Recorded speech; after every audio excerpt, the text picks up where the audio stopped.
Hello students, come back. जय स्वामी नारायण। प्यारे छात्रों, आज मैं जो है आप लोगों को लेकर के आया हूँ 10वीं क्लास का राइटर और पोयम और प्रोज पाठ का नाम और राइटर का नाम दोनों को मैं ट्रिक से बताऊंगा ताकि आप आराम से उसे याद कर लें और कभी न भूलें। और अब तक का सबसे बेहतर और बढ़िया रोमांटिक ट्रिक, हॉटेस्ट ट्रिक के माध्यम से आपको याद करवाऊंगा। और इसको इतना ध्यान से पढ़िएगा क्योंकि 5 नंबर का मिलान का और 5 नंबर का ऑब्जेक्टिव 10 नंबर का लगभग आपको जो है ज़रूर आएगा।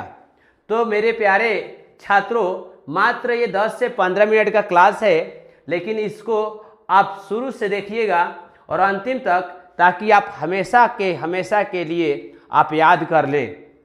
तो मेरे छात्रों, हम चलते हैं इसकी शुरुआत करने। तो प्रोज सेक्शन से हम पहले इस पाठ को याद करेंगे राइटर के नाम के साथ। तो इसका ट्रिक हम देखेंगे किस तरह से बनाया गया है। तो ये जो दिया है the pace for living, the pace for living को लिखे हैं R.C. हचिसन ने। तो बच्चे, इसका ट्रिक जो बनाया गया है, ये बनाएगा ये पास से, इसको पासे पढ़ेंगे और इसको पढ़ेंगे हट। यहाँ से हट लिया गया है, तो हम इसको पढ़ेंगे कि ताऊ हट जा, हट जा, हट जा, हट जा ताऊ पासे बे, हट जा ताऊ, हट जा ताऊ, हट जा ताऊ, हट जा ताऊ पासे ने नाचे दे जी भर के रे। कह रहा है कि ताऊ हट जा ताऊ पासे। ताऊ को हटा रहा है, कहाँ हटा रहा है? पासे। तो हम बच्चे यह ध्यान रखेंगे कि हट जा ताऊ पासे दे, नाचे दे जी भर के। मतलब कि ये कह रहा है कि हट जा, तो जो हट जो शब्द आएगा बच्चे, वो क्या कह रहा है? पास से हटने के लिए, पास से हट जाओ ताकि हम जी भर नाचे। तो यानी कि हम याद रखेंगे कि जहाँ भी पास से शब्द आएगा तो हट वाले पे हम ट्रिक मारेंगे। 4 गो ऑब्जेक्टिव दे देगा और हम देखेंगे कि पेस पास से जो दिया है, ये पेस लिखा है लेकिन इसका ट्रिक पास से बनाए हैं और ये हट से बनाए हैं, हम उसी पर ट्रिक मार देंगे। फिर प्यारे बच्चे, दूसरा हमारा ट्रिक है कि पाठ का नाम है me and the ecology bit. Me and the ecology bit, ये पाठ का नाम है। इनको लिखे हैं जॉन लेक्चौ ने। तो हम इसको कैसे याद करेंगे कि क्या होता है कि एक बेटी का जो है दर्द, ये कहानी है दर्द पे। एक बेटी रो रही है अपने माँ से कर रही है, क्योंकि माँ जो है आजकल, माँ जो है चाहे पिताजी है, जिसका भी भूमिका रहा हो या दादी का भूमिका रहा हो, किसी का भी हो, लोग गर्भ में ही मार देते हैं। तो बेटी रो रही है और बिलख रही है, तो बेटी क्या करिए कि जन्म लेने से पहले तुम मुझको न मार। जन्म लेने से, इसको जन्म पढ़ेंगे, इसको लेने पढ़ेंगे ले। जन्म लेने से पहले तू मुझको न मार, सुन ले तू माँ अपनी बेटी की पुकार। एक बेटी कह रही है दर्द भरी से कि जन्म लेने से, यानी जन्म लेने से पहले मुझको न मार, मुझको न मार, यानी मी माने मुझे, अब बीट माने मारना। मुझको न मार, सुन ले तू माँ अपनी बेटी की पुकार। एक बेटी जो है अपने माँ से करिए कि जन्म लेने से पहले मुझको न मार, सुन ले माँ अपनी बेटी की पुकार। तो हम इस तरह से इसको याद कर लेंगे कि जन्म लेने वाली किसके बोल रहे हैं? तो मुझे मत मार, जन्म लेने से पहले मुझको मत मार। इस तरह से हम याद कर लेंगे, यानी यहाँ से जन्म लेने से पहले मुझको न मार। आगे करेंगे बच्चे, यहाँ पर देखेंगे गिल। गिल करके हमने यहाँ पे ट्रिक बनाया है, गिल करके यहाँ पर ट्रिक बनाया है। तो यहाँ पे कर देंगे कि ये महादेवी वर्मा जी लिखी हैं। तो महादेवी वर्मा जी लिखे हैं तो याद है, तो ठीक है, गिलू महादेवी जी वर्मा जी लिखे हैं। लेकिन इसमें लग रहा है कि लगभग लड़की में यही है, तो हम इसको ऐसे याद कर सकते हैं, या लेडी में बोल सकते हैं कि यही है। तो हम इसको ऐसे याद करेंगे कि आटा साने गोइलू तो गील कई दिहलू, पानी भरे गोइलू तो घरे बिछ लइलू, डललू ना दूध में जोरानावा, रहे कहाँ ध्यानावा ए गोरी, रहे कहाँ ध्यानावा ए गोरी, रहे कहाँ ध्यानावा ए गोरी, डललू ना दूध में जोरानावा, रहे कहाँ ध्यानावा ए गोरी। यानी इसमें कह रहा है कि आटा साने गोइलू तो गील कई दिहलू, आ पानी भरे गोइलू तो घरे बिछे लइलू, आ डललू ना दूध में जोरानावा, रहे कहाँ ध्यानावा ये गोरी। यानी गोरी को कह रहे हैं कि आप जो है आटा साने गई तो गील कर दी, यानी महादेवी वर्मा को बोल जा रहा है, क्योंकि वही एकमात्र लेडीज हैं तो उनके लिए ये बनाया गया है कि गील की हैं। तो महादेवी वर्मा जी का ध्यानवा कहाँ था वर्मा जी का, तो वर्मा जी की बात यहाँ पे चल रहा है। तो बच्चे इस तरह से हम इसको याद करेंगे कि आटा साने गोइलू तो गील कई दिहलू, आ पानी भरे गोइलू तो घरे बिछ लइलू, आ डललू न दूध में जोरानावा, रहे कहाँ ध्यानवा ये गोरी। तो बच्चे हम इसको इस माध्यम से याद करेंगे कि ये जहाँ पे जो वर्मा जी हैं यही एक लेडीज हैं, और ये इन्होंने जो है गीलू जो है गीलू यानी गील कर दी है इन्होंने आटा को। तो हम इस माध्यम से इसको याद रखेंगे। आगे करेंगे पढ़ेंगे जो चौथा जो हमारा पाठ है कि what is the wrong with Indian films, यानी कि भारतीय फिल्म भी के क्या गलती है। तो यानी कि हम इसको इस तरह से याद करेंगे कि भारतीय फिल्म में सत्य की जीत होती है, यानी सत्य जीत जाता है, यानी भारतीय फिल्म में सत्य जीत जाता है। इन सिंपल सी बात करते हैं कि वो फिल्म ऐसा बनाया जाता है, ऐसा समझाया जाता है, उसको लास्ट में उसका रहस्य को उस तरह से ऐसा कर दिया जाता है कि अंततः सत्य की जीत हो जाती है। तो हम ये कहेंगे कि भारतीय फिल्म में सत्य जीत जाता है, सत्य जीत जाता है, यानी कि सत्य जीत, यानी भारतीय फिल्म में सत्य जीत जाता है, यानी इंडियन फिल्म में सत्य जीत जाता है। Next acceptance speech.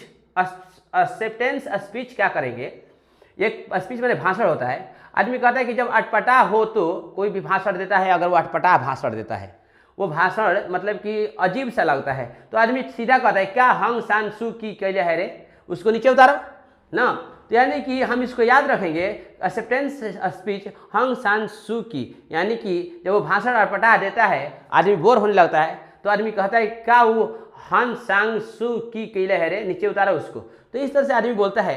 तो इस तरह से हम लोग इसको याद कर लेंगे। नेक्स्ट जो हमारा है वंस अपॉन ए टाइम।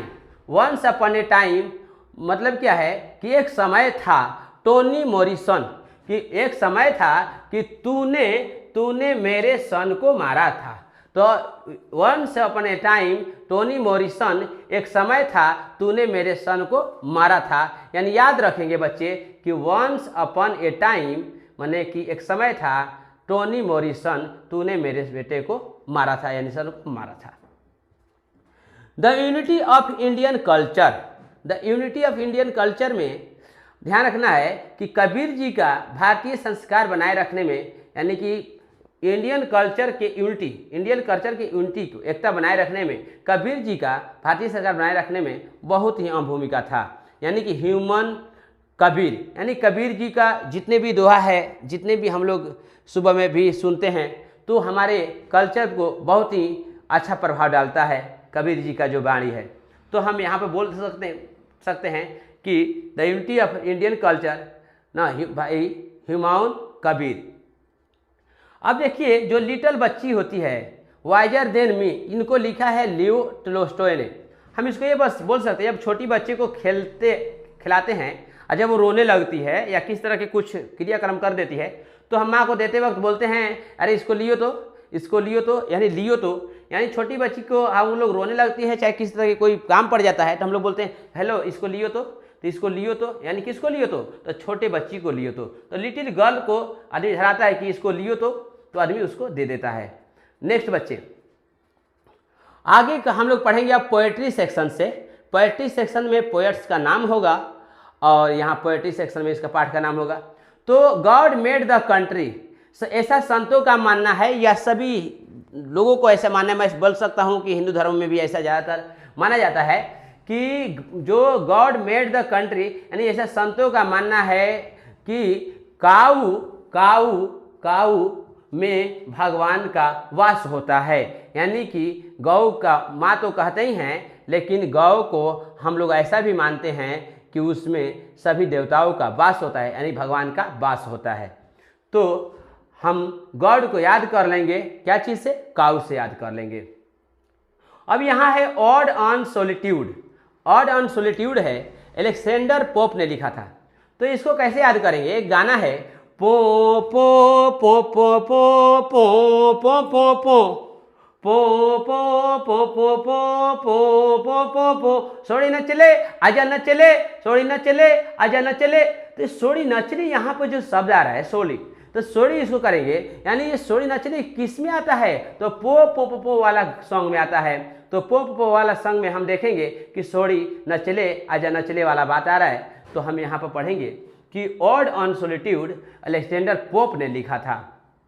अब क्या करेंगे कि जो पॉलीथीन बैग है ये दुर्गा प्रसाद पांडा ने लिखा था। तो हमने क्या लिखा कि दुर्गा जी के प्रसाद पांडा ने, दुर्गा जी के प्रसाद को पांडा ने पॉलीथीन बैग में ले जाते हैं। यानी कि दुर्गा जी के बीच जो भी प्रसाद चढ़ता है तो पांडा लोग क्या करते हैं? पॉलीथीन बैग में ले जाते हैं। ये ध्यान रखने का है। तो दुर्गा जी के प्रसाद पांडा जी क्या करते हैं? पॉलीथीन के बैग में ले जाते हैं। नेक्स्ट कार्य पढ़ेंगे हम लोग बच्चे, थिनर देन ए क्रिसेंट विद्यापति। क्या करें? थिनर देन ए क्रिसेंट विद्यापति। इसको याद करेंगे ऐसे, विद्यापति पातर हो जइब, विद्यापति पातर हो जइब, तू इनर पेन के चल ना तो थिनर हो जइब। विद्यापति पातर हो जइब, तू इनर पेन के चल ना तो थिनर हो जइब। बच्चे ये ठंडा का मौसम है और इसमें विद्यापति को समझाया जा रहा है कि हे विद्यापति, आप जो है पातर हो जाइएगा, इनर पेन लीजिए, ठंडा मार देगा ना तो पूरा थिनर हो जाइएगा, यानी पतला हो जाइएगा। बच्चे बिल्कुल परीकी चीज उसको कहा जाता है, थिन माने बहुत पतला। तो इसलिए यहाँ पे इसको अच्छा ही मतलब सेंस में लीजिएगा कि विद्यापति पातर हो जइब, तू इनर पेन के चल ना तो थिनर हो जइब। यानी कि विद्यापति थिनर हो जाइएगा, है ना। तो थिनर जो शब्द याद रखेंगे हम लोग विद्यापति के लिए आया है। आगे क्या करें कि the empty heart. Empty heart मतलब होता है खाली दिल। यानी कि यहाँ पे जो शब्द हमने लिया है प्रिया, प्रिया लिया है, प्रिया, प्रिया कि प्रिया, और थुरन मतलब होता है थुरना, यानी कि थुरना। तो थुरा, तो हमने यहाँ पे लिया है कि प्रिया तूने दिल मेरा थोड़ा, प्रिया तूने दिल मेरा थोड़ा, मैंने फेविकॉल से जोड़ा और तेरे यादों में मच्छर मारूं। प्रिया रे प्रिया तूने काहे थुरलू हमार दी खाली दिल। तो यानी कि प्रिया तूने दिल मेरा थोड़ा, मैंने फेविकॉल से जोड़ा, तेरे यादों में मच्छर मारूं। प्रिया रे प्रिया काहे थुरलू हमार खाली दिल।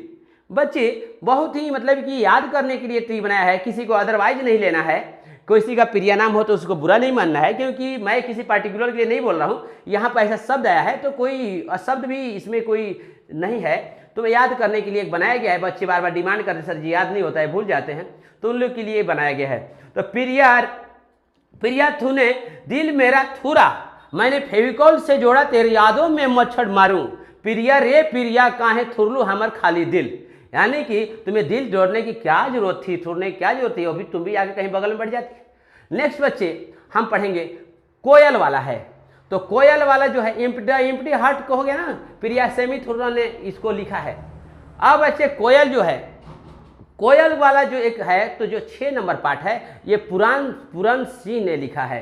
तो हम इसको, ये भी एक गाना पर है कि कवना बने रहलू ये कोयलर, कवना बने जाए, कवना बने रहलू ये कोयलर, कवना बने जाए, के करा दुवरिया कोयलर उछली जाए। बच्चे ये जो है कि कावना बने रहलू ये कोयलर कावना बने जाए, के कारा दुवरिया एक कोयलर ऊंचा हॉली जाए, ये जो है पुरान गीत है, मतलब कि पुरान सिंह है, पूरन सिंह ने जो गाया है, यानी कि पुरान गीत है। ये जो है भले अब नए नए राइटर आ रहे हैं तो सब लोग गीत गा रहे हैं, लेकिन ये बहुत, हमारे दादी लोग भी यही गाते थे, मम्मी लोग भी यही गाती है, तो ये पुरान गीत है। तो कोयल की जो गीत है वो पुरान है, यानी पुरान सिंह से हम लोग लेंगे बच्चे की, तो इसको ध्यान में रखिएगा।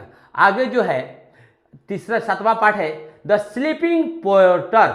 द स्लीपिंग पोर्टर जो है, ये जो बच्चे है, स्लीप माने होता है सोना, तो सोना मतलब सुतना, तो ये क्या करेगी, सुतला में देखनी लक्ष्मी देवी के सपनावा तो देत प्रसाद रही है राम, करेगी सुतला में देखनी लक्ष्मी देवी के सपनावा तो देत प्रसाद रही है राम, यानी कि लक्ष्मी के देवी के देखे हैं, लक्ष्मी मैंने लक्ष्मी, देव मैंने देवी, आपको क्या देखी भाई कि सुतला में देखिए, स्लीपिंग में देखिए कि लक्ष्मी देवी ना प्रसाद दे रही है। तो सुतला में यानी कि सोए हुए थे, तो किसका सपना देख रही थी, लक्ष्मी का सपना देख रही थी, लक्ष्मी देवी का क्या चीज भाई, तो प्रसाद के समय। तो हम याद कर लेंगे कि सुतला में देखनी लक्ष्मी देवी के सपना तो देता प्रसाद रही है राम।